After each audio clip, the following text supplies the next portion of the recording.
Attorney General Merrick Garland recently held a press conference to boast about a massive fine that the DOJ has leveled against one of the largest banks in the country. The bank pleaded guilty to laundering money for drug cartels in a scheme that lasted for an entire decade. I've got Ring of Fire's Farron Cousins with me to talk about it. Well, first of all, I look at this story, I said, well, God bless Merrick Garland. He actually did something. But when I really look into what he did, it's the same old thing. They caught these people washing money for drug cartels that, of course, are involved in human trafficking, drug cartels, terrorism. These are cases we're handling in this law firm, so I know a lot about this. And it's just like the HSBC case, where Eric Holder fined the bank $1.6 billion and nobody went to prison.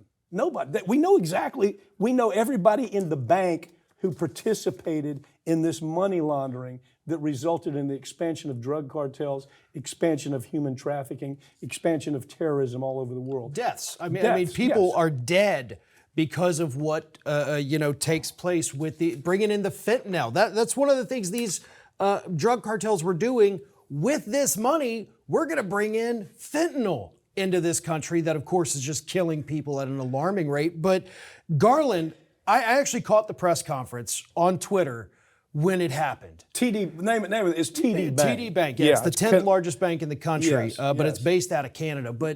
So I watched this press conference, and you would think that Merrick Garland just did a combination of re-killing Osama bin Laden and winning the Powerball because he was just like, this was the greatest day of his life. Look at this. I got the bad guys, and they're going to pay me money. Yeah, and that's it. That's all that's going to happen. They're going to pay me money, and the criminals that did all this, because they're dressed up in suits, they're dressed up in Armani suits, none of them are going to go to prison. If anybody else did this, they would be in prison for the rest of their lives. Merrick Garland, will prosecute nobody that is a white-collar criminal.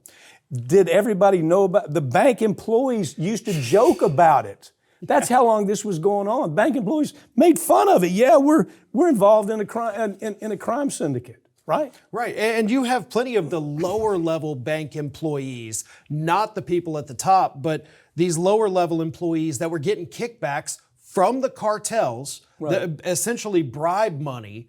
So Garland says, well, maybe some of the lower people, maybe some of them will prosecute. I think they identified maybe three or four or five of them, just a handful, but definitely not the guys at the top. These are just, the bank tellers, some of these folks that are going to go down for this when it was all the way at the top. It always flows from the top. Bharat Masrani. We're going to have to make sure we get a picture of Bharat Masrani. He's the CEO of the company.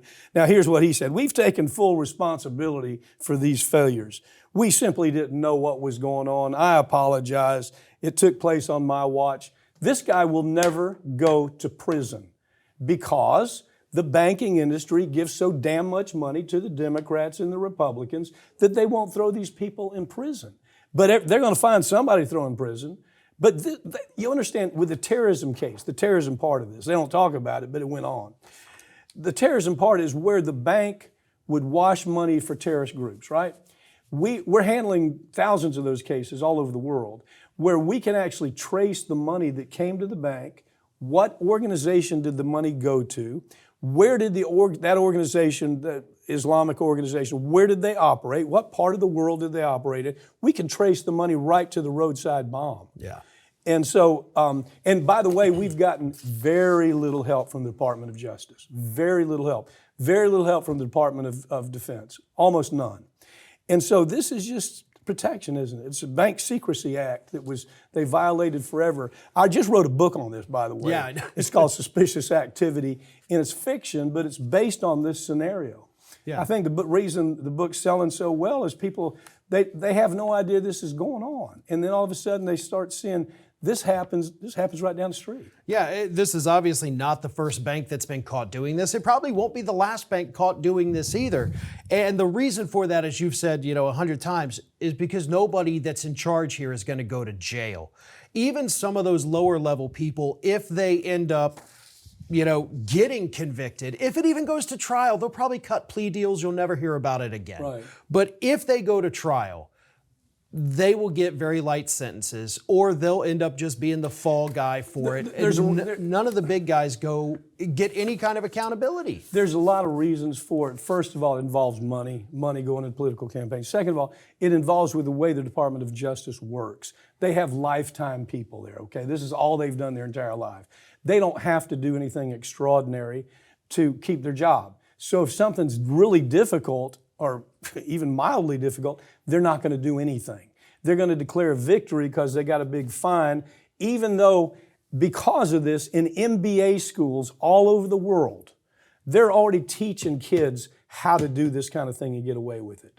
And so, we don't change anything, do we? I mean, it's a cultural issue. We don't change a thing. Yeah, and people may think, oh, well, they've got to pay back $3 billion. Do you know how much money, they could have potentially made in 10 years of doing this? I mean, we're talking about tens of billions of dollars in profit off of this. $3 billion is a drop in the bucket that they will never do. It's a cost of doing business. Merrick Garland is such a bonehead. Yeah. And we followed every story the guy's done. Every time we do a story, I just scratch my head and say, really?